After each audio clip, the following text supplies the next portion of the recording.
What's up mga ka-Big Bites? FIBA nakapagdesisyon na, Gilas pasok na sa Olympics.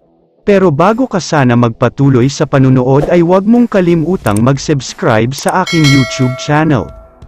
Isang update lang muna sandali tungkol sa sinabi ni Coach Tim, dahil dinipensahan niya ang kanyang player na si Jopeth Aguilar mula sa napakaraming bashers. Ito nga ay matapos ang hindi magandang performance niya kontra sa Brazil.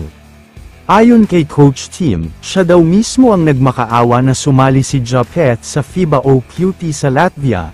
Gusto daw sana mismo ni Jopeth na mga batang players muna ang sumali, dahil gusto rin daw muna sana niyang makasama ang asawa niya at ang bagong silang na anak niya.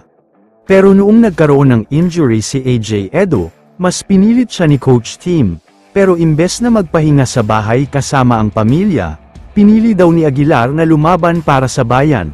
Kaya grabe daw talaga ang sakripisyo niya. Kaya naman pakiusap ni Coach Tim, huwag daw sanang i-bash pa itong si Aguilar dahil malaki daw talaga ang naitulong niya.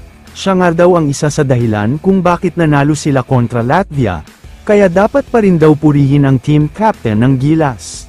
Samantala, pag-usapan na natin ngayon ang Gilas Pilipinas, sobrang dami talaga ang mga balitang kumakalat ngayon sa iba't ibang social media. At sinasabing umapila nga daw ang Gilas tungkol sa pangdaraya ng Brazil. May mga nagsasabi kasing hindi daw patas ang tawag ng mga referees sa mismong laban, at tila masyado daw halata na pabor talaga sa Brazil ang mga tawag, kaya naman nasira ang momentum ng Gilas lalo na sa third quarter. Kung napanood nyo kasi ang laban, tila hinahayaan lang ng mga referees na mamisikal at banggain ang mga players ng ating national team. Wala man lang tawag ang mga referees, pero kapag Gilas naman ang namisikal ay foul agad. Kaya naman ayon sa multiple sources at mga kumakalat sa social media, nagkaroon na nga daw ng investigasyon na ginawa ang FIBA, at napag-alaman na umabot sa 10 ang missed calls o mga hindi natawagan sa Gilas. Kaya naman nag-uusap na daw ngayon ang lahat ng officials, board of directors at mga executives ng FIBA, tungkol sa desisyon na dapat nilang gawin, at mukhang ito na nga ang hinihintay natin na disqualification ng Brazil. Kinakabahan at naiiyak na nga daw ang Brazil sa posibleng resulta ng investigasyon at desisyon ng FIBA, dahil mapupunta daw sa wala ang lahat ng pinaghirapan nila.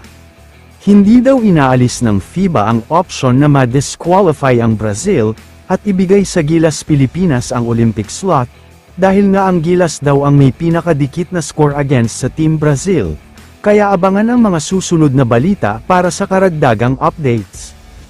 Kaya naman kung kayo ang tatanungin, ano ang masasabi nyo sa balitang ito? I-comment mo naman ang opinion mo tungkol sa tanong na ito. Dito na muna nagtatapos ang video na ito. Maraming salamat sa panunood mga ka-Big Bites. God bless sa inyong lahat.